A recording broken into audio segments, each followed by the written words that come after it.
आज पिछली बार जो है यहाँ मसल्स कॉमनली नाउन सेल्स के बारे में स्ट्रक्चर था हमारा ह्यूमन बायोलॉजिकल सेल्स एंड ये सिस्टम ऑफ मेडिसिन कैसे हमारी मेडिसिन सेल्स पे काम करती है और हम इसे तो एक सिम्टोमेटिक ट्रीटमेंट्स में लेते हैं और जब कॉम्प्लिकेशंस होती है डायग्नोसिस हो जाता है तो हम डिजीज़ के अकॉर्डिंग मेडिसिन को प्रैक्टिस में लेते हैं। लेकिन हमें ये सिस्टम ऑफ मेडिसिन में डिजीज़ को तो नोट करेंगे, डायग्नोसिस भी होगी, लेकिन मुझे पहुंचना है शुरुआत से, डिज़ीज़ की शुरुआत से। ये डिज़ीज़ कहाँ से आ रही है और क्यों हो रही है और इसमें किन किन सेल और आर्गन का रोल है। और जब हम इस बेस पे इस मेडिसिन को समझेंगे और प्रैक्टिस करेंगे तब जाकर के वो क्वालिटी मिल जाएगी जिसकी हम उम्मीद करते हैं कि हर पेशेंट को क्योर करके भेजा जाए अपने पास से। तो इसी से रिलेटेड हमारा फिलॉसफी के अंदर, जबकि फिलॉसफी के अंदर दूसरी चीज़ें हैं, लेकिन हमने पूरा सेल्स स्ट्रक्चर्स को ही रख दिया है कि जिससे कि हम यहाँ पर ये मालूम कर सकें कि हमारी मेडिसिन जो इंटरनल है, इंट्रासेलुलर किस तरीके से फंक्शन करती है और कहाँ पर ये देने पे किस तरीके से हमारी मेडिसिन कैसा वर्क करेगी। तो ये हम जब तक सेल्स के बारे में नहीं जानेंगे तब तक मुश्किल हो जाएगा, क्योंकि सेल ही आर्गन बनाते हैं और टिश्यूज़ बनाते हैं, स्किन बनाते हैं, पूरी बॉडी का स्ट्रक्चर सेल ही जो है इस्टेब्लिश करते हैं। सेल नहीं है तो ऑर्गन नहीं है। सेल पहले डैमेज होगा, ऑर्गन बाद में डैमेज होगा। एक एक सेल अगर धीमे धीमे डैमेज होते गए तो सारा अगर इफेक्टिव 20-30% हो गया तो समझ लीजिए कि 70% ठीक है हमारा ऑर्गन, 30% यूज़लेस हो गया, ख़राब हो गया। तो हमें वो 30% सेल के अकॉर्डिंग, सेल के थ्रू मुझे ठीक करना है। जैसे कि अभी रिसर्च हो रहा है स्टीम सेल्स को किस तरीके से मॉडिफाई किया जाए ये बायोटेक्नोलॉजी के अकॉर्डिंग, और उससे इनक्योरेबल डिजीज़ को क्योर किया जाएगा। तो आप पेपर में पढ़ रहे होंगे, न्यूज़ में भी सुन रहे होंगे। तो यहाँ पर हमारे जो फोकस है वो सेल्स के न्यूक्लियस पे है। टोटल बेस है न्यूक्लियस हमारा ट्रीटमेंट का, क्योंकि हमारी मेडिसिन इसलिए बेस है कि हमारा न्यूट्रॉन जो वर्क है मेडिसिन का, negative, positive and neutral. Negative, positive and neutral जो फेज पाए जाते हैं, जो कंडीशन पाई जाती है, वो न्यूट्रॉन्स के अंदर पाई जाती है, न्यूक्लियस के अंदर पाई जाती है। न्यूक्लियस के अंदर इलेक्ट्रॉन, प्रोटॉन, न्यूट्रॉन तीनों होते हैं। अगर न्यूट्रॉन्स इम्बैलेंस हो जाए और पॉजिट्रॉन फेज को कंट्रोल नहीं करे तो ऐसे कंडीशन में पॉजिटिव फेज बॉडी के अंदर इंक्रीज करने लगता है और पॉजिटिव डिजीज होने लगती है। सेल्स का ग्रो होना, क्योंकि वो पॉजिटिवली सेल्स को कलेक्टिविटी दे रहा है, सेल्स को इंक्रीज कर रहा है, तो वहाँ पे सेल्स का ग्रो होना शुरू होगा, एक एबनॉर्मल ऑर्गन्स का डेवलपमेंट होगा। अगर वो निगेटिव एक्टिविटीज़ करने लगे तो हमारे ऑर्गन का लॉस होगा। तो यहाँ पे मुझे ऑर्गन के लॉस को बचाना है। और ये कहाँ से शुरू होता है, इस चीज़ की स्टडी हम सेल्स के अकॉर्डिंग अच्छा यहाँ पे शुरू होता है कि हम सेल्स को किस तरीके से देख रहे हैं। हम फूड्स को लेते हैं, इसीलिए हमारे वहाँ जो पहले जो ट्रीटमेंट्स है, आज हमारा पूरा दिन इसी पे निकल गया और इस पे तैयार करने में, लेकिन वो प्रोग्राम अभी तैयार नहीं हो पाया। जैसे कि S1 बिफोर मील्स क्यों लेते हैं, एक क्वेश्चंस है और हमारा खुद से क्वेश्चंस रहा कि ये S1 क्यों लेते हैं। तो रिसेप्टर्स की बात आपने जो वीडियोस देखा था पिछली बार फार्मेसी के अंदर, तो रिसेप्टर्स जो होते हैं वो रिसीव करते हैं तमाम से एसेंशियल एलिमेंट्स को, और रिसेप्टर रिसीव करने के बाद वो सर्वाइव कर देते हैं उन ऑर्गन्स, उन सेक्शन को जहाँ पे उनकी ज़रूरत होती है। तो S1 देने का काम हमारा जो होता है बॉडी को, रिसेप्टर्स को ओपन करना और रिसेप्टर्स के अंदर डिमांड्स को पैदा करना। तो S1 जो बिफोर मील्स हम देते हैं, इनिशियल स्टेज में पहली बार तो जब इंसान भूख लगी होती है वैसे ही फौरन चीज़ों को देखता है और खाने के लिए उसके तरफ बढ़ता है।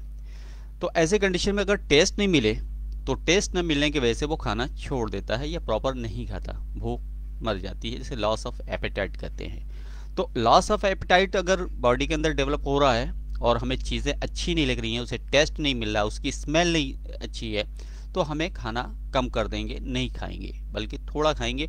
इससे धीमे धीमे वीकनेस बढ़ती जाएगी बॉडी की और बीमारी की तरफ, और हमारे अंदर डिफिशेंसी क्रिएट होती जाएगी कैल्शियम की, मैग्नीशियम की, पोटेशियम की, क्लोरीन की, क्लोराइड्स की। तो ये सब चीज़ें जो हमारी बॉडी के लिए बायोलिटिकल एनर्जी प्रोड्यूस करती हैं, ये बायोलिटिकल एनर्जी हमें ताकत देती है, हमें मूवमेंट देती है, सारे ऑर्गन्स को फंक्शन करने में हेल्प करती है। जैसे हमारे घर में अगर इलेक्ट्रिसिटी नहीं आए तो ऐसी कंडीशन में क्या होगा, सारे हमारे घर के ऑपरेटर्स बंद हो जाएंगे, हम अंधेरे में, डार्क में रहेंगे। ऐसे ही अगर इलेक्ट्रिसिटी हमारी बॉडी के अंदर लीवर को ना मिले तो लीवर काम नहीं कर पाएगा और वो डेड की कंडीशन पे हो जाएगा, डार्क कंडीशन में चला जाएगा। हार्ट को ना मिले तो वो पंप करना बंद कर देगा, या पंप करना अगर लो पावर मिल रहा है तो उसे लो कंडीशन में वो पंप करेगा। इस कंडीशन में वो लो ब्लड प्रेशर पे चला जाएगा। अगर कहीं उसे फेस ज़्यादा मिलने लगा तो मोर वर्क करेगा। ऐसी कंडीशन में फिर वो क्या करेगा, हाई बीपी हो जाएगी, जहाँ पे सॉफ्ट सेल्स होंगे या कैपिलरीज होगी, वहाँ पे ब्लड का कंजेशन बढ़ जाएगा, और बहुत ज़्यादा बढ़ने पे प्रेशर डेवलप होगा। प्रेशर डेवलप होने पे बॉडी के वो एरिया में जो रैप्चर्स होगा, हैमरेज हो जाएगा। तो इस तरीके से हम पूरे इंट्रा सेलुलर और डिमांड्स की बॉडी को मेंटेन करते हैं। तो S1 का काम होता है कि जो चीज़ हम फूड्स ले रहे हैं, बॉडी के रिसेप्टर्स को खोल देना, पहले से खोल के रखना, और जब हम किसी फूड्स को ले रहे होंगे, किसी चीज़ को खा रहे होंगे, तो वो रिसेप्टर्स उसमें से अपनी एसेंशियल चीज़ों को पहचान कर बॉडी के अंदर लेना। कभी कभी क्या होता है, इंसान खाता ज़रूर है, लेकिन वो, हम ये बार बार लेक्चर्स में कहते रहते हैं कि खाता ज़रूर है लेकिन उसकी बॉडी को लगता नहीं, क्योंकि उसकी बॉडी के अंदर उसको वो पहचानती नहीं बॉडी, और वो उसकी ज़रूरत महसूस नहीं करती, और इस तरीके से वो मेटाबोलाइज होकर के और एक्सक्रीटरी सिस्टम से बाहर हो जाता बॉडी से। तो ऐसी कंडीशन में लोग मिल्क भी लेते हैं और प्रोटीन्स भी लेते हैं, सारी चीज़ें लेते हैं, लेकिन कैल्शियम की कमी हो जाती है, मैग्नीशियम की कमी हो जाती है, पोटेशियम की भी कमी हो जाती है, और फिर विटामिन्स की कमी हो जाती है, मिनरल्स की कमी हो जाती है, और एलिमेंट्स की कमी होती है बॉडी के अंदर। तो इस तरीके से जब चीज़ें बॉडी में कम होने लगती है तो हमारी बॉडी के अंदर जो फंक्शंस के लिए एसेंशियल चीज़ों की ज़रूरत है और वो कम हो जाता है।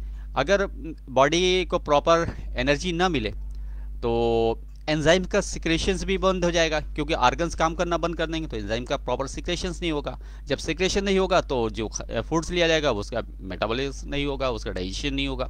तो इस कंडीशन में S1 जो है रिसेप्टर्स ओपन करने का काम करते हैं बॉडी के, और S10 जो है आफ्टर मील्स देने पे वो बॉडी के अंदर केमिकल एब्जॉर्प्शन की कैपेसिटी को बढ़ाता है। जो भी फूड्स के अंदर चीज़ें होती हैं वो हेल्प करता है कि वो बॉडी उसे ले और लेकर के डिस्ट्रीब्यूट करे जिन चीज़ों को जहाँ उसकी ज़रूरत है। तो इस तरीके से S1 और S10 हम आफ्टर और before, S1 before meal, S10 after meals देते हैं। हाँ, यहाँ पर हमने ये शायद पिछली बार स्लाइड नंबर 7 हुई थी या कौन सी हो गई थी, कुछ आइडियाज है?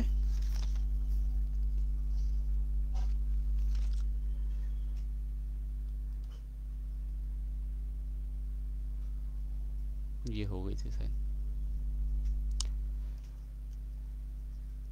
किसी को आइडिया है कि किस स्लाइड तक हमने कंप्लीट किया था?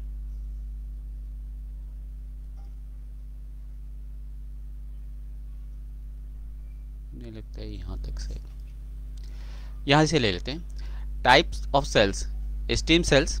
स्टीम सेल्स जो डेवलप करते हैं muscle cells and intestinal cells, और लीवर सेल्स, और कार्डियक सेल्स, और नर्व सेल्स, और ब्लड सेल्स।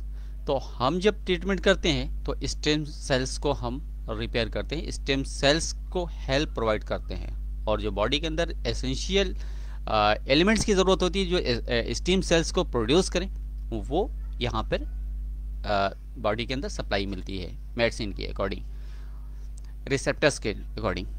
ठीक है, अब यहाँ पे जैसे कि हमारा जो डाइल्यूशन पर्पस है, कई बार लोग डाइल्यूशन में प्रॉब्लम्स क्रिएट होती है कि वो डाइल्यूशन किस हद तक है। तो यहाँ पे पिछली बार भी हमने बताया था, आज भी रिपीट कर देते हैं। जैसे कि यहाँ पे टिश्यूज़ हैं, तो जब हम प्लांट्स से एक्सट्रैक्शन करते हैं तो उसके अंदर जो आर्गन्स लेते हैं, चाहे वो हम फ्रूट्स लें, चाहे वो लीव्स लें, और चाहे वो स्टीम्स लें या रूट्स लें, किसी भी चीज़ को लें, तो वहाँ पर हम आर्गन्स कलेक्ट करते हैं। आर्गन से जो निकलता है, जो एक्सट्रैक्शन होता है, वो टिश्यूज़ फॉर्म में होता है। टिश्यूज़ को जब हम डाइल्यूट करते हैं 1:9 की रेशियो से, तो सेल फॉर्म में आता है। जब सेल को 1:9 फॉर्म्स में डाइल्यूट करते हैं तो ऑर्गेनेल सेल्स में आता है, और ऑर्गेनेल सेल्स से जब हम डाइल्यूट करते हैं तो मॉलिक्यूल्स में कन्वर्ट होता है, मॉलिक्यूल्स मिलते हैं मुझे, और जब मॉलिक्यूल्स को हम डाइल्यूट करते हैं तो एटॉम्स मिलते हैं। अब जो मेडिसिन हमारी D5 रेंज में, देखिए यहाँ से कलेक्ट कर लें, 1 2 3 4 5 जो हम D5 जो बना रहे हैं, वहाँ पे हम एटॉम्स को फ्री कर रहे हैं बॉडी वहाँ पे। तो एटॉम्स के थ्रू हम ट्रीटमेंट करते हैं। जब हम पेशेंट तक पहुँचाते हैं तो वो न्यूक्लियस बेस्ड हो जाती है। न्यूक्लियस के अंदर न्यूट्रल वर्क होता है और न्यूट्रल रखना होता है। अब उस बॉडी के ऊपर डिपेंड करता है कि उसकी सेंसिटिविटी कितनी है, उसकी ग्रेविटी किस टाइप की है, उसकी लव पोलैरिटी कैसी है। तो उस पर डिपेंड करता है कि वो मेडिसिन जो दी जा रही है उसे उसका पॉजिटिव चार्ज ले रही है, वो निगेटिव चार्ज दे रही है, या बॉडी के अंदर जो न्यूक्लियस है वो जाने के बाद न्यूट्रल वर्क कर रहा है, जो ऑर्गन के फंक्शन बढ़े हुए हैं उसको नॉर्मल कंडीशन में ला रहा है। उसको पॉजिटिव, जैसे पॉजिटिव डिजीज में दी गई और हमने मेडिसिन दिया पॉजिटिव में, पॉजिटिव एक्शन उसका एग्रावेट करने लगा। एग्रावेट का मतलब है जो हमने एटॉम्स को डाइल्यूट किया था, पेशेंट को की बोतल के अंदर जो डाला था, वो न्यूक्लियस फॉर्म में चली गई। न्यूक्लियस फॉर्म में जाने पे वो न्यूक्लियस फॉर्म में नहीं काम कर रही है, काम कर रही है वो पॉजिटिव। तो उसके अंदर जो न्यूक्लियस के अंदर न्यूट्रॉन प्रोटॉन इलेक्ट्रॉन्स हैं, जब न्यूट्रॉन प्रोटॉन इलेक्ट्रॉन्स, अब अगर हम पेशेंट को मेडिसिन दे रहे हैं वो पॉजिटिव वर्क कर रही है, तो इसके मतलब है कि जो हम मेडिसिन ने हमने प्रोवाइड की है पेशेंट को, उसका जो न्यूक्लियस है वो पॉजिट्रॉन फेस पेशेंट को दे रहा है, और बॉडी जो पेशेंट की बॉडी है पॉजिट्रॉन उसे ले रही है। तो हमें उसे और डाइल्यूट करना पड़ता है। अगर वो नेगेटिव चार्ज लेती तो इमीडिएटली वो कंट्रोल में आ जाता, और अगर वो न्यूक्लियस के क्या कहते हैं न्यूट्रल फेस पे काम कर रही है, तो वो धीमे धीमे अपनी जगह पे पेशेंट की कॉम्प्लिकेशंस आ जाती है। तो ये 3 फेस में हमारा जो पेशेंट को देते हैं, तो इस फेस में हमारी मेडिसिन का 3 वर्क्स होता है। अब 3 वर्क्स में हम जब इसको जो है 1:47 से अगर यहाँ पे तोड़ करके हम बढ़ना शुरू करते हैं या इसे और डाइल्यूट करते हैं, तो उसके नेगेटिव, जैसे कि एनएल सिन्हा की बुक या किसी की बुक में आपने पढ़ा होगा, 1 glucose dissolve 180 ml distil water. तो ये जो होता है, फिर इसके मॉलिक्यूल्स को हम फ्री करते हैं, इसके अंदर का जो नेगेटिव चार्ज है वो ज़्यादा एक्टिव होता है, पॉजिटिव वैल्यू कम हो जाती है, कंसंट्रेशन वैल्यू कम हो जाती है। तो इस तरीके से वो निगेटिव जब हम ऊपर करते हैं, निगेटिव चार्ज ज़्यादा बढ़ते हैं, तो उस कंडीशन में ये नेगेटिव चार्ज अब बहुत ज़्यादा डिस्कशन हो जाएगा, क्योंकि हाइड्रोजन और ऑक्सीजन से कनेक्ट होते हैं, उनके बॉन्ड में चेंज होते हैं, फिर जाकर के वहाँ कोई प्रॉपर्टी आपको नहीं मिलती, लेकिन बॉडी के अंदर जाकर के उनको हाइड्रोजन और ऑक्सीजन को मेंटेन करते हैं, और वहाँ जब मेंटेन होती है तो हमारी बॉडी के जो फंक्शन नॉर्मल की तरफ जाते हैं। ऑक्सीजन की जहाँ पे डिफिशिएंसी कम हो रही है, डिफिशिएंसी है, नहीं पहुँच पा रहा है, वहाँ ऑक्सीजन की वैल्यूज़ को बढ़ाता है। तो इस तरीके से हमारे जो बॉडी को मेंटेन करते हैं। ठीक है, तो यहाँ पे 5 जो D5 में जो प्रैक्टिस है वो सेफ प्रैक्टिस है, लेकिन किसी किसी के लिए एग्रेवेशन आता है तो उसे हम फिर और डाइल्यूट कर लेते हैं।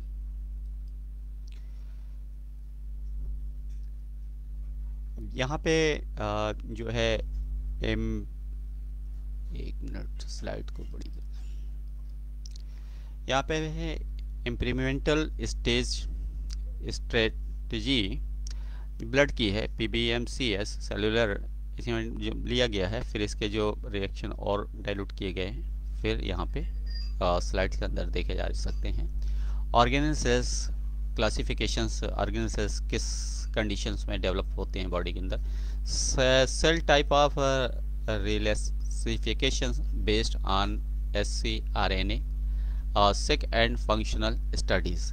तो इससे कोई ज़्यादा मतलब नहीं है, हमें सिर्फ हमारी अपनी मेडिसिन समझने की ज़रूरत है, लेकिन यहाँ पे है तो दे दे रहे हैं। देखिए यहाँ पे जो कंडीशन बताई गई है सेल्स की, ये H2 हाइड्रोजन यहाँ पे 10 नैनोमीटर्स होता है, DNA 1 नैनोमीटर्स होता है, एंटीबॉडीज 10 नैनोमीटर्स होती है, वायरस जो है 100 नैनोमीटर्स होता है, बैक्टीरिया जो होता है 1 माइक्रोन होता है, और कैंसर सेल 10 माइक्रोन होता है। जब हम 10 नैनोमीटर मतलब हम न्यूक्लियस बेस पे जब ट्रीटमेंट करते हैं, तो ये कैंसर सेल्स का जो सेल्स है जाकर के वहाँ के जो पॉजिटिव सेल्स वैल्यू है जो बढ़ रही है, इंक्रीज कर रहा है, उसे डिक्रीज करने का काम करता है, और कैंसर्स को सुखाने का काम करता है, और कैंसर को रिमूव करने का काम करता है। तो उसमें जैसे कैंसर की कोई नॉट्स होती है, तो अगर इंटरनल है वो फटी नहीं है तो अंदर अंदर डिजॉल्व हो जाती है। अगर वो फट गए हैं और ऊपर एब्सेस फॉर्म में ज़्यादा हो गया, जैसे कि फ्लावर जो कैबेज होती है, फ्लावर आपने देखा होगा, वो जो कैबेज का एक दूसरा हिस्सा जो वाइट कलर का होता है, तो वो जो है उसके जैसा जो है एक पीसेस बन जाते हैं कैंसर के ऊपर, वो टूट टूट के निकलना शुरू हो जाते हैं। ये प्रैक्टिस के ड्यूरेशन में देखा गया है।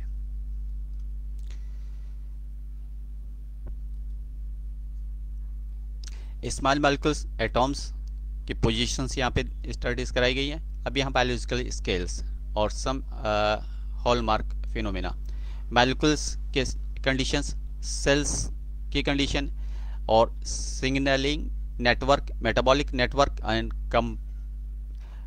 कंपेरेटिमेंटलाइजेशन, ये जो है सेल्स के आपस में स्ट्रक्चर डेवलप करते हैं, आपस में कम्युनिकेट करते हैं, एक नेटवर्क बनाते हैं। Tissues, multicellular variant, mountains, cell communication, cell movement and cellular differentiation, हाइपर एक्लिका ऑर्गेनाइजेशन, पैटर्न फॉर्मेशन। तो यहाँ पे क्या टिश्यूज किस तरीके से, फिर सेल्स जो है टिश्यूज में कन्वर्ट होते हैं, और सिग्नल नेटवर्क बनता है हमारे सेल्स का, मेटाबॉलिक नेटवर्क बनाते हैं, फिर वो बनते हैं कन्वर्ट होते हैं टिश्यूज में जो मल्टी सेलुलरिटी होती है, फिर वो बनते हैं ऑर्गन्स में जिसमें हायरार्किकल ऑर्गेनाइजेशंस डेवलप होता है, और फिर होता है ऑर्गेनिज्म जिसमें कोई स्ट्रक्चर फॉर्म हो जाता है।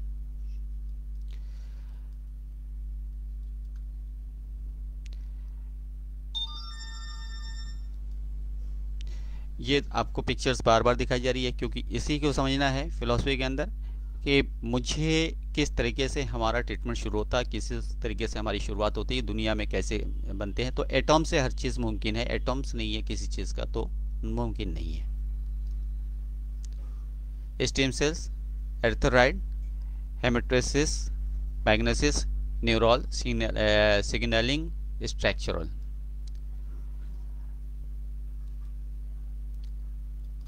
आगे ट्रीटमेंट पे पहुंच जाते हैं क्योंकि पिछली बार ये चीज़ हो चुकी थी, एक्सप्लेन करना था। Epithelium cells are cell dead. What are the different types of cells? The four main types of cells. Epithelium cells. These cells are tightly attached to on other. Epithelium cells जो होते हैं वो tight होते हैं और other से attached होते हैं। Nerve cells. These cells are specialized for communication. इनका कम्युनिकेशन का काम होता है। नर्व सेल्स पे F1 काम करती है, फेब्रिफ्यूगो 1। एपिथेलियम सेल्स पे जो होता है काम होता है वो S5 का होता है, S5। ये ध्यान रखें, नोट कर लें, एपिथेलियम सेल्स पे जो है काम होता है S5 का। फिजियोलॉजिकल और एनाटॉमिकल हम अकॉर्डिंग कंडीशन, जैसे कि अगर यूट्रस है और सेफ्लॉन है तो यहाँ पर C ग्रुप का C1 यूज की जाती है। तो this cells tightly attach to another. तो ये जो सेल्स होंगे एपिथेलियल सेल्स, इसमें आपके कनेक्टिव टिश्यूज भी आ जाएंगे और कनेक्टिव टिश्यूज लिगामेंट भी आ जाएंगे।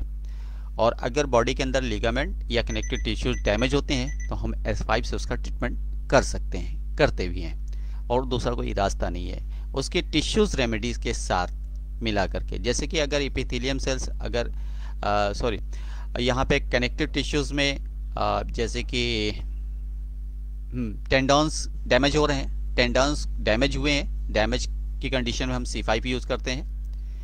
A1 आपको मालूम ही है, बताया भी हमने पहले भी, A1 जो है हम किसी चीज़ को भरने के लिए, फिल करने के लिए यूज़ करते हैं। और ये जो है, और इस तरीके से S5 और C5 A1। और अगर पेन ज़्यादा है तो टिश्यूज़ में स्पेस हो गया है, स्पेस को मिलाने के लिए नेगेटिव इलेक्ट्रिसिटी का यूज़ करते हैं। तो इस जो ब्रेक है, ब्रेक को फिल करने के लिए हम GE का इस्तेमाल करेंगे यहाँ पे। तो S5, C5 और A1 और GE से हम टेंडन्स जो ब्रेक हो गया है, पेन कर रहा है, उसमें यूज़ कर सकते हैं। अगर लिखना चाहें तो लिख सकते हैं।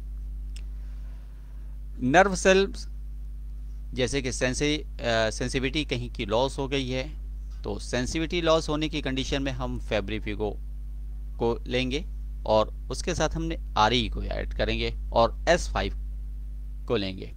तो S5 और F1 और RE ये मिलकर नर्व सेल्स को मेंटेन करेंगे।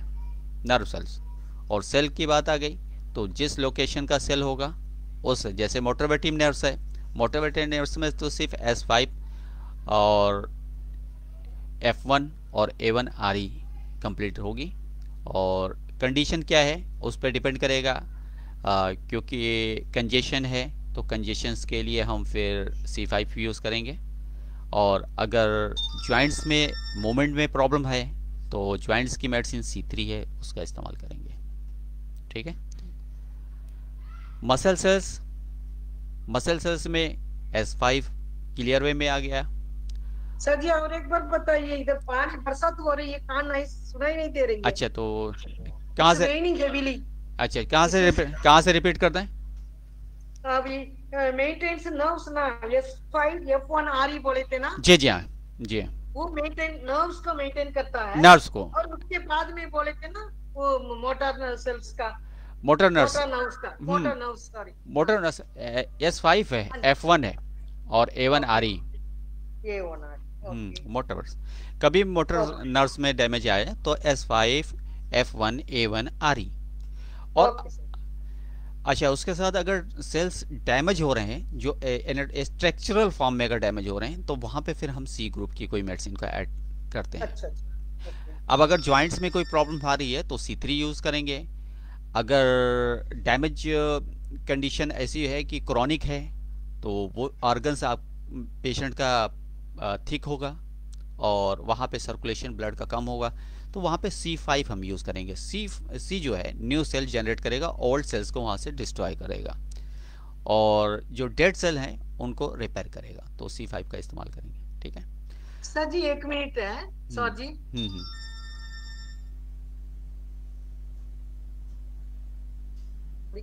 ब्रेन में जो प्रॉब्लम हुआ है, हाँ, और ब्रेन का डीजेनरेशन हो जाता है, तो वो सेल से निकल सकता है कि नहीं निकलेगा? निकलेगा, मेटाबोलाइज हो जाएगा, बॉडी के अंदर ही मेटाबोलाइज हो जाएगा। वो डीजेनरेशन जो होगा वो C ग्रुप के लिए इस्तेमाल करना पड़ेगा। अगर ब्रेन का है तो C1 यूज़ करना पड़ेगा।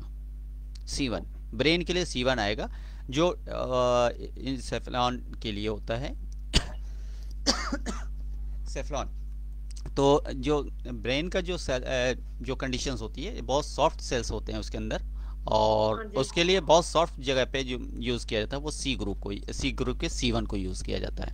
अगर वहाँ पे क्रॉनिक कंडीशन हो गई, ये पश फॉर्मेशन का डाउट हो रहा है, हेडेक कंटिन्यू बना हुआ, तो C हटा करके सीधे C5 का इस्तेमाल करें। C5 ऑल बॉडी यूज़ की जाती है। जहाँ पर ऐसा लगता है कि पेन बहुत ज़्यादा है और उससे रिलीफ नहीं मिल रहा है अदर किसी से, तो C5 ऐड कर देते हैं।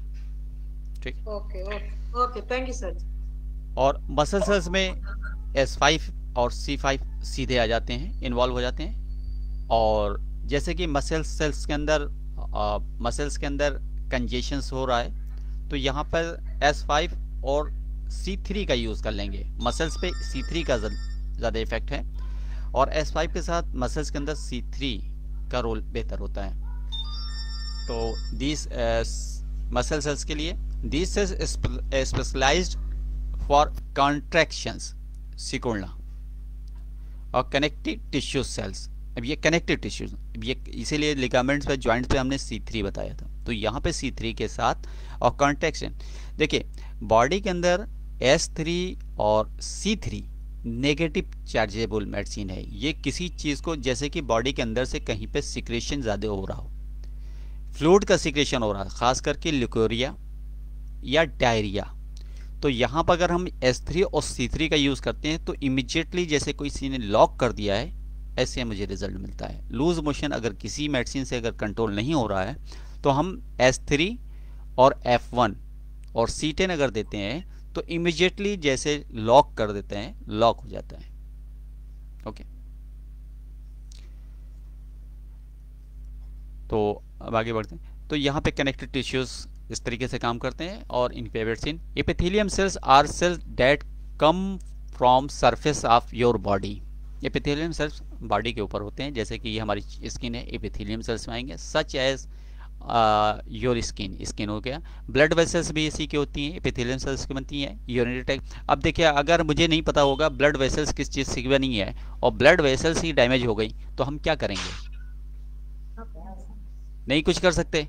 तो इसलिए ब्लड के लिए जो है हम ब्लड वेसल्स के लिए भी यही चीज़ इस्तेमाल करते हैं, S5 सॉरी। यूरिनरी ट्रैक्ट भी उसी का बना है। और organs the severe serve as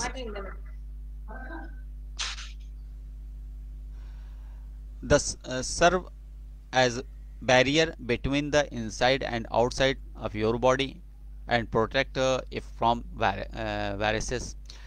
तो ये बैरियर का भी काम करते हैं, ये बॉडी के सभी सरफेस पे पाए जाते हैं। तो इसलिए देखिए S5 का यूज़ बहुत जगह पे है। S1 का सिर्फ हम इम्यून सिस्टम के अंदर वर्क ढूंढते हैं, जबकि जब कोई भी सेल्स डैमेज होता है, खास करके स्किन पे प्रॉब्लम आती है, तो आपने देखा होगा कि बार बार स्किन पे S5 का यूज़ आ रहा है। इसी तरीके से आर्गन जब डैमेज हो रहे हैं, जैसे कि कार्डियक में हमने आपको S10 पढ़ाया, S10 और F1 S5 और F1 का कॉम्बिनेशन होता है, S5 और F1 अलग से भी दे सकते हैं। तो ये सब जो हैं एपिथेलियम सेल्स क्रिएट करते हैं ऑर्गन्स, ठीक है। Nervous tissues is a found in the brain.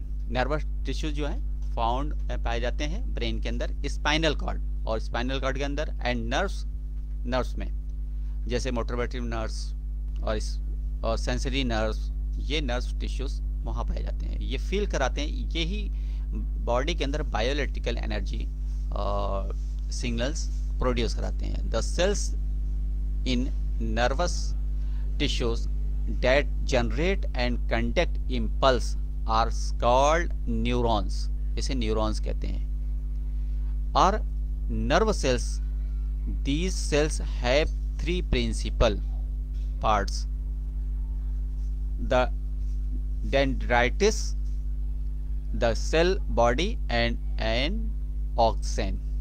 ये तीन पार्ट्स होते हैं, dendrites, the cells body and on axons, ठीक है। तो इसके अंदर अगर नर्वस टिश्यूज की प्रॉब्लम्स आ रही है तो नर्वस टिश्यूज के अंदर सीधे हमारा जो यूज़ होगा वो S1 हो जाएगा, C1 हो जाएगा, F1 हो जाएगा, ओके। ये टोटल ब्रेन पे काम करेगी और इसके अंदर WE का यूज़ करेंगे। नर्वस टिश्यूज के लिए हम WE सेंसरी नर्व्स पे काम करते हैं। और अगर मोटरवेटिव नर्व्स आती है तो वहाँ पर हम RE का इस्तेमाल करते हैं। करेनियल नर्व आएगी तो RE आ जाएगा, RE के साथ S5 ऐड हो जाएगा। जहाँ भी RE आएगा वहाँ के ज़्यादातर S5 ऐड होगा नर्व्स के अंदर। Muscle cells commonly known as myositis are the cell that make up muscles tissues, ये मसल मायोसाइटिस, ये मसल टिश्यू डेवलप करते हैं। There are 3 types of muscle cells. अब देखिए आपने लिकोड्रामा में देखा होगा, हमने लिकोड्रामा आपको बताया मायोसाइट्स, मायोसाइट्स ही मेलानिन प्रोड्यूस कराते हैं स्किन के अंदर, और जिसकी वजह से जो लिकोड्रामा होता है वो रिमूव होता है।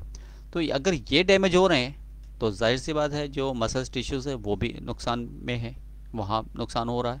लेकिन क्योंकि स्किन के अंदर इनकी डिफिशियंसी हो रही है तो लिकोड्रामा वहाँ पे मेलानिन प्रोड्यूस नहीं हो रहा, इसलिए लिकोड्रामा बन रहा है। यहाँ पे मायोसाइटिस अगर डेवलप हो रहे हैं तो यहाँ पे मसल्स वीक हो रही है, मसल्स गल रही है। जो पेशेंट है वो पहले हैवी वेट का था, बाद में वो उसका वेट कम होने लगा।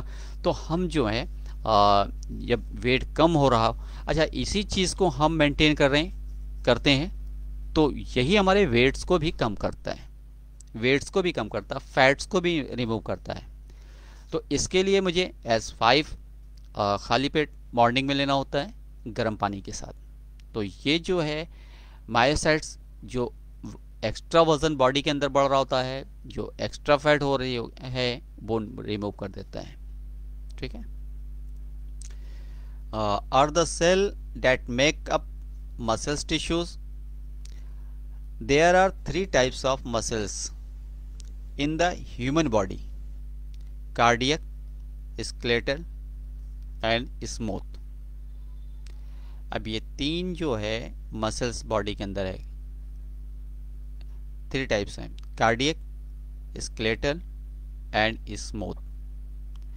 अब ये जितनी भी अभी हमने जैसे कार्डियक में बताया ही था आपको कि S5 क्यों यूज़ करते हैं, तो अभी कार्डियक मसल्स आ गई तो हमें तो S5 यूज़ ही करना है।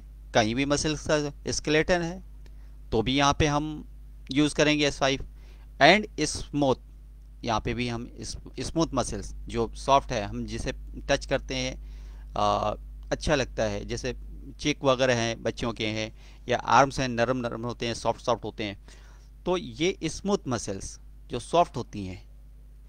तो इस तरीके की मसल्स भी मायोसाइट्स से बनते हैं और muscle tissues muscle cells develop हो जाते हैं। Skeletal muscle cells are long, जो स्केलेटल मसल सेल्स होते हैं वो आप अगर एनाटॉमी की बुक में देखें तो लंबे टाइप के होते हैं। यहाँ पे हम एक बार देख लेते हैं, बैक जाके यहाँ पे है मसल्स।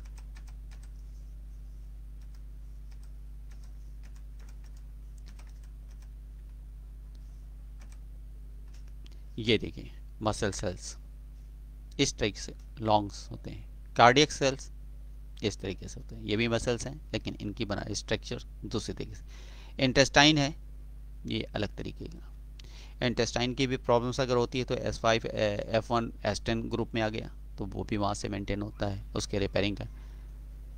ठीक है। लीवर सेल्स के अंदर भी हम S5 यूज़ करते हैं तो उसके जो है इस तरीके से तैयार होते हैं।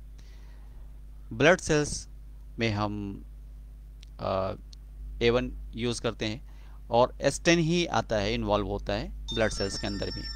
नर्व सेल्स में हम S1 और F1 में जाते हैं और C1 में।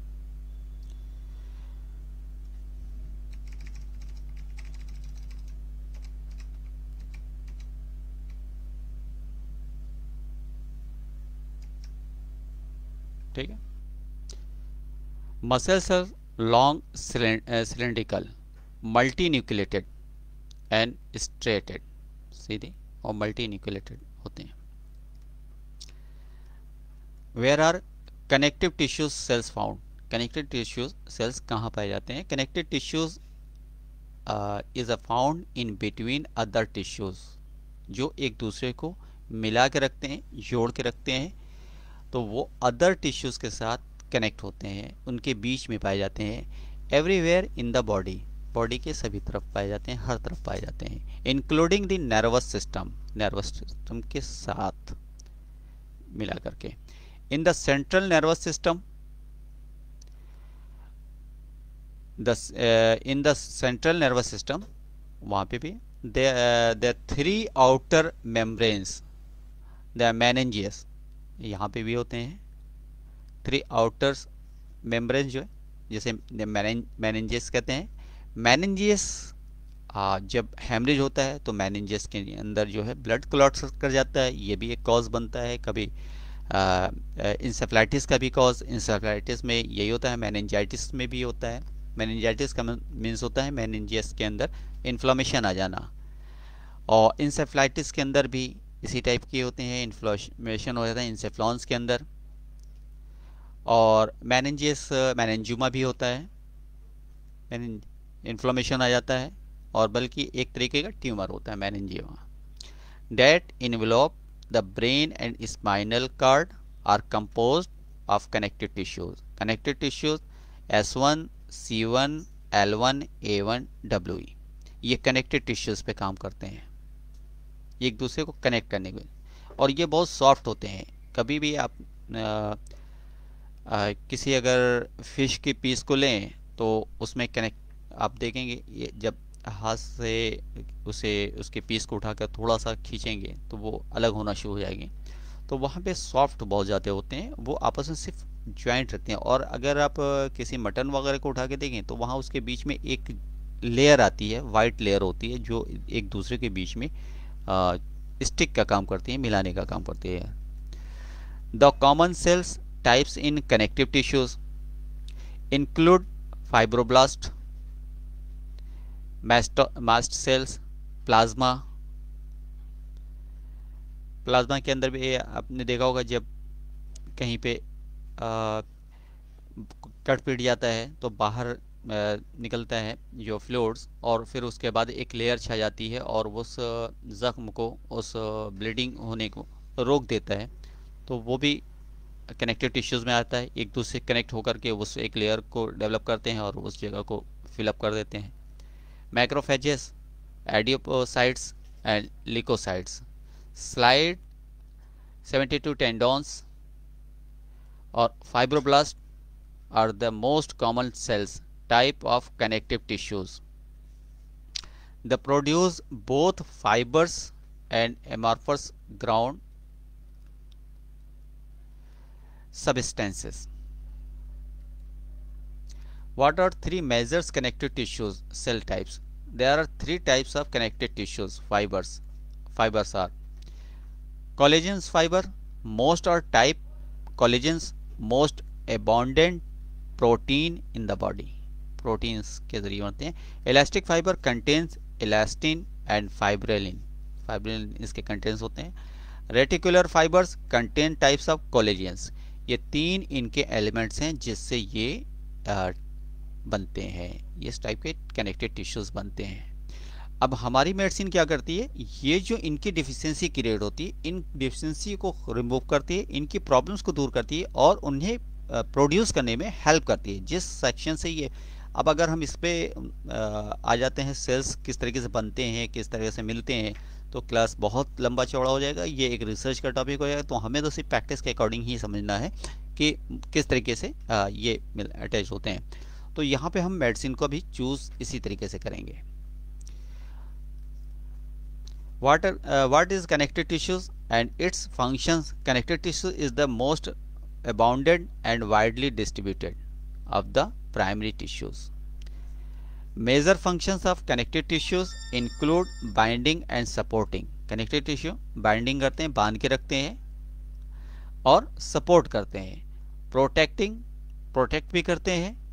Insulating, जैसे कि स्किन के ऊपर आ गए तो इंटरनल मसल्स को इंसुलेट कर रहे हैं और कंट्रोल कर रहे हैं। और जैसे कार्डियक के ऊपर जब कोई भी आर्गन्स है उस पर एक झिल्ली सा होता है, एक लेयर होती है, एक मेम्ब्रेन होती है। मेम्ब्रेन जो डेवलप करता है, माउथ के अंदर भी होता है मेम्ब्रेन होता है। कभी आप बहुत गर्म चाय पी लें या कोई चीज़ पी लें, और या फिर बहुत ज़्यादा सख्त चीज़ खा लें, तो वो एक स्वेलिंग आ जाती है और एक लेयर माउथ के अंदर से निकलती है और स्किन जैसी बारीक होती है। तो वो भी कनेक्टिव टिश्यूज़ है। तो ये कनेक्टिव टिश्यूज़ जो होते हैं बॉडी को बाउंडिंग रखते हैं। अब अगर वो कनेक्टिव टिश्यू निकल जाता है तो फिर उस पर गर्म पानी या ठंडा भी बहुत ज़्यादा लगता है, और अगर चीली वाली चीज़ें, स्पाइसी खाना होता है तो उसमें ज़्यादा प्रॉब्लम होती, खा नहीं पाता इंसान। जब ये लेयर हट जाती है, स्किन के ऊपर भी जब ये लेयर, बच्चे गिर जाते हैं या हम ही कहीं जा रहे हैं, कहीं टक्कर हो जाती है और उस स्क्रैच पड़ जाता है और एक ऊपर की स्केल एकदम से हट जाती है, यहाँ तक कि पानी भी डालते हैं, अगर वाटर से धुलते भी हैं तो उसको वॉश करते हैं, तो ऐसी कंडीशन में बर्निंग होती है, बहुत ज़्यादा जलन होती है। तो ये एक इंसुलेटिंग का भी काम करते हैं। ठीक है, इंसुलेटिंग, स्टोरिंग रिजर्व फ्यूल। अब ये रिजर्व फ्यूल भी रखते हैं अंदर, ज़रूरत पड़ने पे, जैसे कहते हैं ना कि फास्ट में होता है जब हम सुबह से शाम तक भूखे होते हैं, तो जो फैट्स होती हैं हमारी बॉडी के अंदर, जो कैलोरीज होती हैं वो स्टोर होती हैं, फिर वो उसे जो है हमारी बॉडी यूज़ करती है। तो ये फ्यूल का भी काम करते हैं, स्टोर करते हैं फ्यूल को।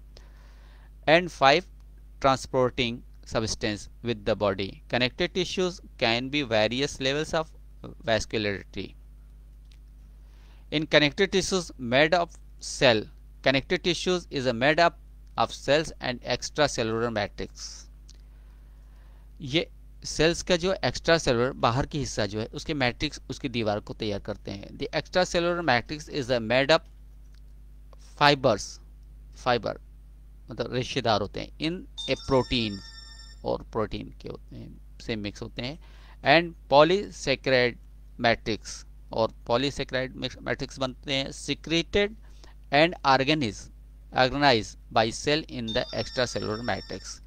अब ये इन्हीं को जब तोड़ता है कोई वायरस, तब सेल्स के अंदर इंटर होता है, जो हमारे बॉडी को न्यूट्रिशंस और बॉडी के लिए एसेंशियल्स होते हैं, और आर्गन्स को सेव करते हैं, आर्गन के फंक्शन में मदद करते हैं। और जैसे ही इस पर, जैसे लंग्स के अंदर कोविड-19 है, ये जब भी अटैक करता है तो इन्हीं सेल्स पे जाकर के इन्हीं मैट्रिक्स को ब्रेक करता है और अंदर जाता है। तो हमारी मेडिसिन क्या होती है, इन्हें जाके प्रोटेक्ट करती हैं, इन्हें रिपेयर करने का काम करती हैं, और इसे री इस्टेब्लिश करने का काम करती हैं, जिसके वजह से वायरस कि वहाँ पे जो क्लाइमेट है उसको मेंटेन करती है, उसके टेम्परेचर को मेंटेन करती है, उसके प्रेशर्स को मेंटेन करती है, उसके स्पेसिफिक ग्रेविटी को मेंटेन करती है, और इस कंडीशन में जाकर के हमारी मेडिसिन उस सेल्स को पूरी तरीके से मेंटेन कर लेती है, और जब मेंटेन कर लेती है तो हम फिर से हेल्दी हो जाते हैं। ठीक है, the fibres in proteins and polysaccharide matrix secreted and organized by the cell in the extracellular matrix. ठीक है, what are 4 types of connective tissues? Reticular, dense connective tissues is divided into 1, dense regular, dense irregular, elasticity. ये जो हमारी skin, अच्छा इसकी deficiency से हमारी स्किनें week हो जाती हैं, और मसल्स के अंदर थकावट ज़्यादा आती है, और जैसे कहते हैं हमारी बॉडी के अंदर जैसे लचीलापन ख़त्म हो गया, जैसे कि ओल्ड एज में जाने के बाद, ओल्ड एज में जाने पे इस चीज़ की डिफिशिएंसी बनती जाती है। और अगर हमें एक्सरसाइज करते रहते हैं तो ये जनरेट होते रहते हैं, और हमारी बॉडी एक्टिव रहती है, फ्री होती है। और जब इस टाइप के connective tissues divide into 1, dense regular जो उसकी डेंसिटी को रेगुलर करते हैं, और डेंस इरेगुलर जो इरेगुलर होते हैं, तो इन दोनों की जो फ्लैक्चुएशन होता है तभी हमारी बॉडी के अंदर या बॉडी के आर्गन के अंदर फ्रीली वर्क करने की कैपेसिटी होती है। वरना फिर जब ये एक रिलैक्स फॉर्म में चले गए और ये कॉन्स्ट्रिक्ट हो गए, और कॉन्स्ट्रिक्ट होने के बाद ये रिलैक्स नहीं होते, तो कॉन्स्ट्रिक्ट हो गए, सिकुड़ गए एज के हिसाब से, और फिर जैसे इसमें प्रेशर पड़ता है, जैसे ही एक्सरसाइज होती है, या कोई भी बात सुनी जाती है, या ओवरलोड बॉडी के अंदर कुछ भी चीज़ें होती है, या हाइपरटेंशन में इंसान कुछ सोचने लगता है, तो कार्डियक फंक्शन बढ़ जाता है, ब्लड सर्कुलेशन बढ़ जाता है, बीपी हाई हो जाता है। जैसे ही आता है तो या तो वो जाकर के ब्रेन के अंदर स्टॉक करता है, या तो हार्ट के आर्टेरिया जो सप्लाई है, जो उसको खुद को सप्लाई कर रहा है, वहाँ पे रैप्चर कर जाता है, तो मायोकार्डियल इन्फेक्शन वहाँ पे डेवलप हो जाता है, या फिर ब्रेन हैमरेज हो जाता है। और दोनों कंडीशन इंसान के लिए बहुत ही ख़तरनाक होती है। तो हम जब S10 और C5, F1, A1 और RE देते हैं तो इसकी रेगुलरिटी इसको मेंटेन करते हैं, और इस तरीके से हमारा आर्गन नॉर्मल काम करने लगता है। ठीक है, connective tissues is a divide into 4 main categories: connective proper, cartilage, bone और ब्लड। क्या है कनेक्टिव प्रॉपर? जो एक कनेक्टिविटी बनाए हुए हैं प्रॉपर हमारी बॉडी के अंदर।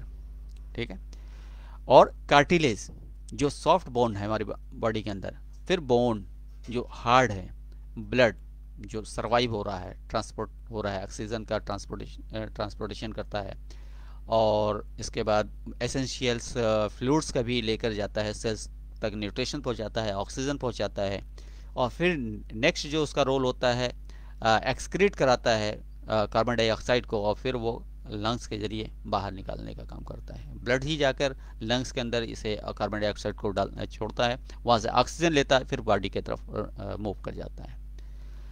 What parts of the body are classified as connective tissues? The connective tissues include several types of fibrous tissues that vary only in their density and cellularity, as well as the more specialized and recognized variants: bone, ligaments, tendons, cartilage, and adipose fat tissues. Okay. तो क्या हुआ, what parts of the body are classified as connective tissues? Body classified करती है bone, ligament, tendons, cartilage and adipose fat tissues. और ये जब deficiency create होती है तो हमारे जॉइंट्स में ब्रेक होता है, जॉइंट्स प्रॉपर वर्क नहीं करते, लिगामेंट अगर कहीं पे जर्क लगा बॉडी को, कहीं पे झटके से हमने पैर ऊपर नीचे रख दिया, या कभी किक मारा और किक स्लिप कर गई, या हम कहीं स्लिप कर गए, पैर का जो मोमेंट है किसी और तरफ, बॉडी का मोमेंट किसी और तरफ, ऐसे में लिगामेंट टूट जाते हैं। यहाँ पे तो बहुत से डॉक्टर्स ऐसे कहते हैं लिगामेंट बनते ही नहीं, अगर बनते नहीं तो फिर वो उठ के खड़ा भी नहीं हो सकता पेशेंट। टेंडन्स डैमेज होते हैं, फिर वो मेडिसिन से रिपेयर किया जा सकता है। कार्टिलेज के अंदर भी हम मेडिसिन, ईएच की मेडिसिन से उसे क्योर कर सकते हैं। एंड एडिपोज जो फैट होता है, फैट को भी मेंटेन किया जा सकता है। और टिश्यूज, ये सारे टिश्यूज हम रिप्रोड्यूस करा सकते हैं और कराते हैं। और जब हमारे मेडिसिन को लेता है पेशेंट तो उसे अदर मेडिसिन में कोई अगर फ़ायदा नहीं होता तो यहाँ आकर उसे फुलफिल उसको फ़ायदा मिलता है, बेनिफिट मिलते हैं, और वो खुश होता है। इसीलिए खुश होता है कि वहाँ पे ये चीज़ें सारी नोटेड नहीं है, और उनकी साइंस में सिर्फ पेन किलर है, ऑपरेशन है, और जो बॉडी का पार्ट ख़राब हो गया है उसे रिमूव करना है। लेकिन यहाँ पे रिमूव नहीं करना है, वो जो पार्ट ख़राब हुआ है उसे बॉडी के अंदर से खुद रिमूव करवाना है, और करवाने के बाद उसको री इस्टेब्लिश करना है, उसको नया करना है, न्यू सेल्स फॉर्म करना है। और कोई भी आर्गन्स ख़राब होता है तो उसके सेल्स पहले ख़राब होते हैं, फिर टिश्यूज़ ख़राब होते हैं, फिर टिश्यूज़ के बाद आर्गन, चाहे वो यूट्रस हो, चाहे वो किडनी हो, चाहे बॉडी का कोई भी पार्ट हो, उसका सबसे पहले प्राइमरी जो लेवल पे जो नुकसान होता है बॉडी का, वो न्यूक्लियस लेवल पे होता है। न्यूक्लियस उनके फंक्शंस को एबनॉर्मल करता है, वो कंट्रोल नहीं कर पाता है, इसलिए वहाँ पे डिफिशिएंसी क्रिएट हो जाती है या हाइपर एक्टिविटीज़ हो जाती है। तो इस कंडीशन में हम ईएच की मेडिसिन से उस सेल्स के जो बचे हुए सेल्स हैं उनको रिफॉर्म करते हैं तो वो खुद अपनी रिक्वायरमेंट को नर्वस सिस्टम के अकॉर्डिंग वो रिपेयर करना शुरू करते हैं, रिक्वायरमेंट को फुलफिल करते हैं।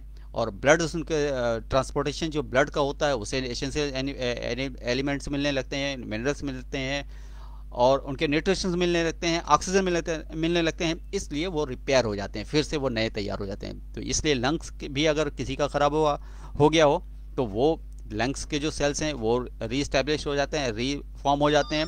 और किडनी का हो या लीवर का हो, वक्त रहते अगर ट्रीटमेंट दिया जाए अगर, तो उसे हम बचा सकते हैं और पूरा रिफ्रेश कर सकते हैं। लेकिन अगर वक्त ही निकल गया हो, लास्ट में आया हो, और उसकी इम्यून सिस्टम टोटल ब्रेक हो गया हो, तो ऐसी कंडीशन में सिर्फ हम थोड़ा सा उसको रिलीफ दे सकते हैं, बाकी बचाने का काम नहीं। हाँ, उसकी किस्मत अच्छी है, उसकी विल पावर अच्छा है, और वो अगर मेडिसिन के साथ 40 डेज सर्वाइव करता है तो ऐसी कंडीशन में उसे बचने के चांसेस बढ़ जाते हैं।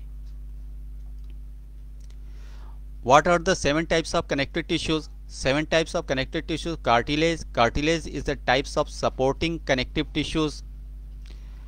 अब जैसे कि हमारे बोन्स हैं, ये जॉइंट्स ले लें, नी जॉइंट्स, इसके अंदर कार्टिलेज होता है। कार्टिलेज जो है दो बोन के बीच में एक पैड का काम करते हैं, और इस वजह से ये यहाँ पे जो सैलिवेन फ्लूइड प्रोड्यूस होता है इसे मूवमेंट में आसानी करता है। और इसके अंदर जो लिगामेंट्स होता है वो बोन्स के ऊपर मसल्स को स्टिक करने का काम करता है, और जो टेंडन्स होते हैं इनको जोड़ने का काम करते हैं। Bones bone is an other types of supporting connective tissues. Adipose is an other types of supporting connective tissues that provide cushions and store excess energy and fat. Blood, hemopoietic, lymphatic, elastic and fibrous. What is the connective tissues? Example, some of these tissues are solid and strong, while others are fluid and flexible. Examples include adipose, cartilage, bone, blood and lymph. ये क्या है? Example include flexible. जब तक ये चीज़ flexible रहेगी हमारी body में नुकसान नहीं होगा। फ्लेक्सिबिलिटी इनकी ख़त्म होगी, बॉडी का फ्रैक्चर होना शुरू हो जाएगा, और ये चीज़ होता है ऑस्टियोपोरोसिस के अंदर। What are the 6 types of connective tissues? Cells and fibers of connective tissues. Connective tissues proper, loose connective tissues, dense connective tissues, specialized connective tissues, reticular, lenticular connective tissues, cartilage, bone, blood, adipose tissues, embryonic connective tissues. What is the connective tissues? Disease. A connective tissues disease is any disease, कोई भी disease हो सकते हैं, that affect the parts of the body, जब body के parts पे affect करता है। the body that connect the structures of the body together. अब इसमें आर्थराइटिस भी आ गया, मैनिंजाइटिस भी आ गया, इंसेफ्लाइटिस भी हो गया, और हेपेटिक लीवर भी आ गया, सारी डिजीज इसके अंदर आ गई। जब क्रॉनिक हो जाती हैं तो इस कंडीशन में पहुंच जाती हैं, टिश्यूज को डैमेज करें। पहले तो बॉडी के अंदर जो डिजीज़ होती है एलर्जी बेस आती हैं, फिर इन्फेक्शन कन्वर्ट होता है, फिर वो टिश्यूज डैमेज होता है, और फिर वो क्रॉनिक में निकल जाता है। और ये इसे होने में कम से कम 3 दिन लगते हैं, और 3 दिन बॉडी के अंदर फंक्शंस लाइटली होता है, पेशेंट को लाइट पेन होता है तो वो उसे केयर नहीं करता है, और जब ये मेजर कंडीशन में जाता है तो थोड़ा और ज़्यादा कॉम्प्लिकेशंस होता है, तो पड़ोस से दवा ले करके या फिर मेडिकल स्टोर से मेडिसिन ले करके वो अपना काम चलाता है। फिर ऐसी कंडीशन में ये चीज़ें बढ़ती जाती हैं और बढ़ती जाती हैं, जब क्रॉनिक हो जाता है, और ये 72 आवर्स के बाद क्रॉनिक कंडीशन मेंटेन करने लगता है, और जब मेंटेन करता है तब भी वो केयर नहीं होता है, और वो महीने 2 महीने के बाद उस चीज़ पे केयर करते हैं, और ऐसी कंडीशन में बहुत देर हो चुकी होती है, और organs, cell and tissues damage हो चुके होते हैं, और 15 से 1 मंथ के ड्यूरेशन में आर्गन भी इफेक्टिव हो जाते हैं। Body that connective the structure of the body together, connective tissues are made up to proteins, collagens and elastin. Collagen is a protein found in the tendons. ये collagens जो protein है ये tendons के अंदर पाए जाते हैं। Ligaments, skin, cornea, cartilage, bone and blood vessels, ये जो है लिगामेंट्स में भी पाए जाते हैं, स्किन में भी पाए जाते हैं, कॉर्निया में भी पाए जाते हैं, कार्टिलेज में भी पाए जाते हैं, और बोन एंड ब्लड वेसल्स में भी पाए जाते हैं। What are the major types of connective tissues? The major types of connective tissues are connective tissues proper, support tissues and fluid tissues. Loose connective tissues proper includes adipose tissues, areolar tissues and reticular tissues. देखिए हमारे medicine की जो practice है बिल्कुल